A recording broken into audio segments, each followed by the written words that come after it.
Buenos días a todos. En el capítulo de hoy vamos a hablar sobre el antropocentrismo. Dixon, todo estudioso, leyó el texto de Matthew Calarco, Ser para la carne, el cual nos va a servir para introducir este tema. Dixon, cuéntanos. Ok, voy a resumir un poco el texto de Calarco para que no se nos vaya mucho tiempo hablando del texto. Calarco en el texto nos dice que el ser humano a lo largo del tiempo se ha creído más que otros seres, como los animales e incluso como otros seres humanos. Nos pone ejemplo como la esclavitud, los esclavos, ya sea en cualquier parte del mundo, o incluso minorías como las mujeres, hombres homosexuales, etcétera, demás.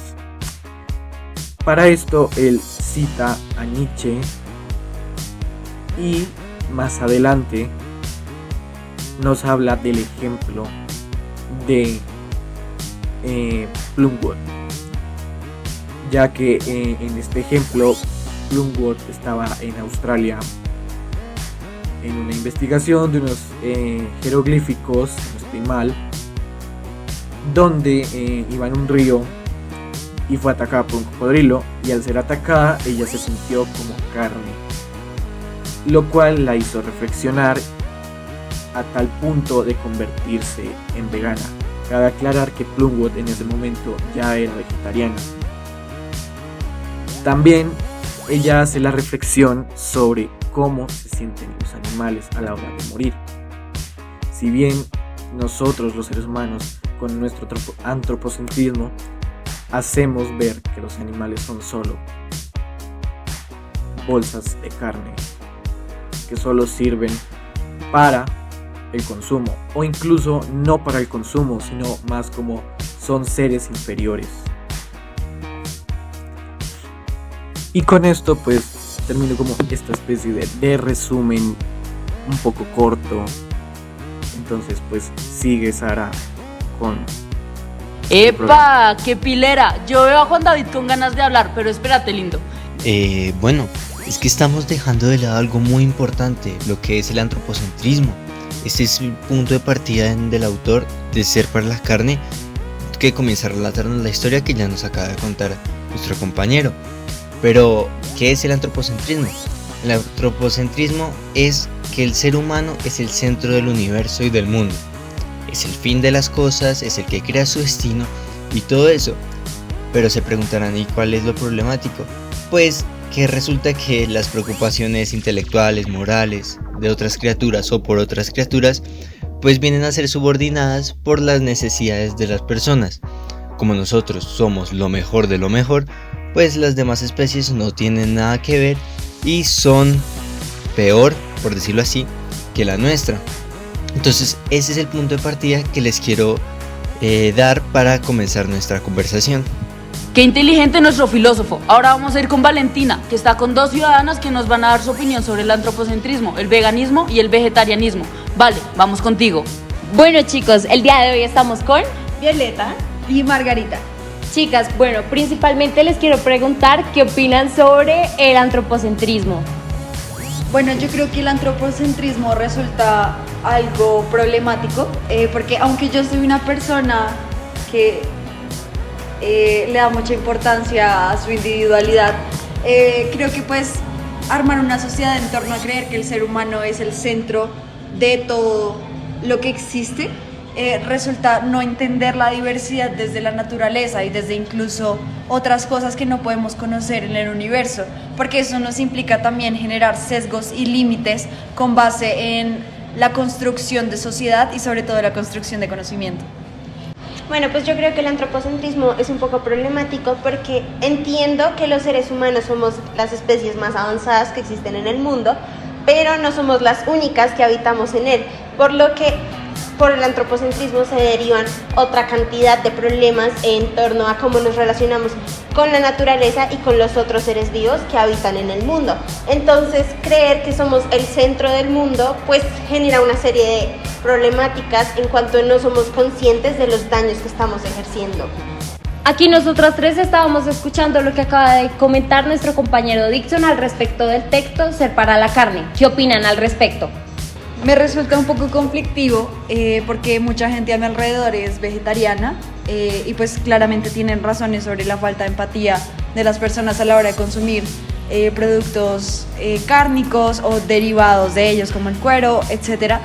Pero al final, si lo comparamos con la forma en la que funcionan los animales, resulta problemático, porque un animal cuando caza no tiene culpa, no siente culpa, porque simplemente necesita comer y necesita proteínas para vivir. Entonces creo que puede resultar de alguna manera un poco problemático como lo ve ella.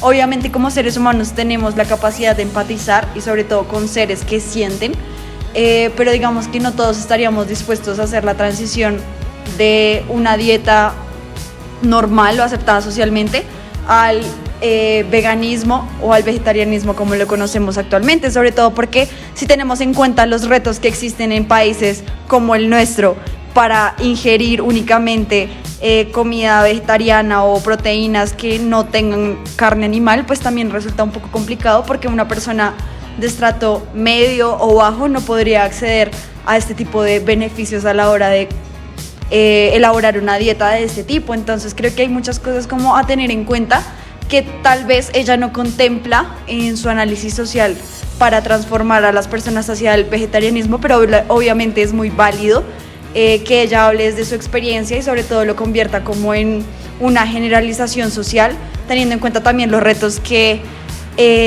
tiene la sociedad y pues la raza humana con respecto al calentamiento global, que también está englobado un poco en el consumo de carne y como la forma en la que se tratan a los animales dentro de todo el proceso de sacrificio a la hora de consumir proteínas.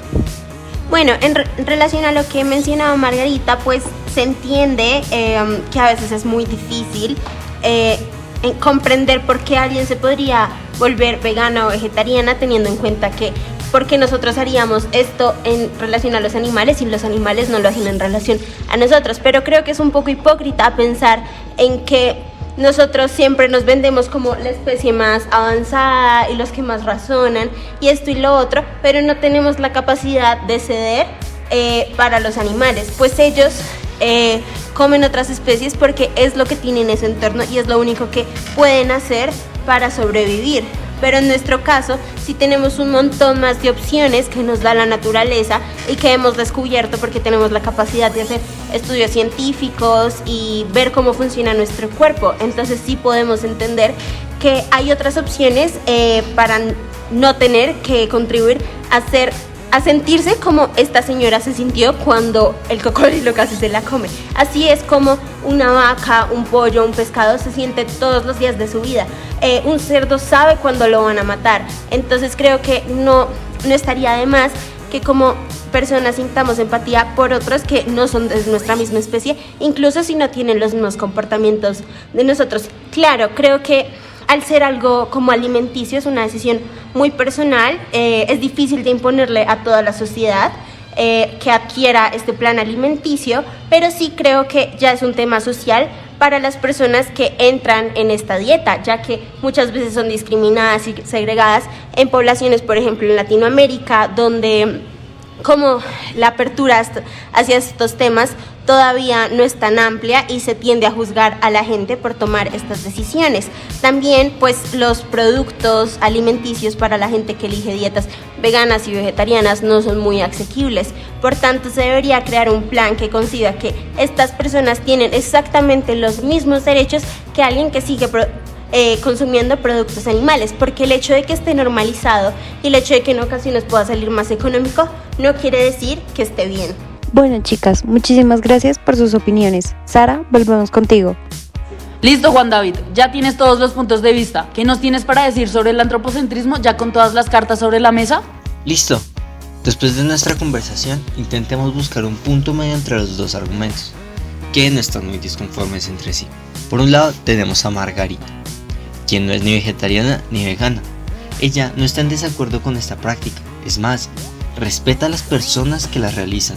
Sin embargo, ella nos comenta acerca de la principal dificultad de que todos practiquemos esto, y son los costos elevados de los productos, que por ejemplo en una realidad social como la nuestra es muy complicado de acceder. Por el otro lado tenemos a Violeta, quien sí es vegetariana. Asimismo, como Margarita, ella conoce la dificultad económica que tienen las diferentes realidades sociales y del por qué un país como Colombia, no todo el mundo podría ser vegano o vegetariano. Además, nos comenta lo que es vivir su día a día, dentro del cual recibe varios comentarios cuestionando y criticando su decisión de vida.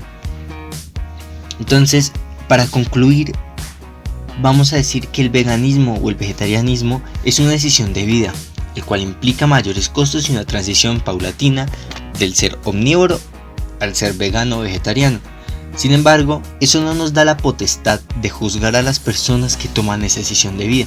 Es más, debemos aprender de ellos el respetar a las demás especies del planeta y dejarlas de ver como comida o un producto más. Eso fue todo por hoy, espero que les haya gustado y recuerden, lindos, no somos los únicos seres en este mundo, es por eso que tenemos que ser más empáticos con las demás especies y dejar de verlas como solo carne y nada más. Chao. ¡Mua!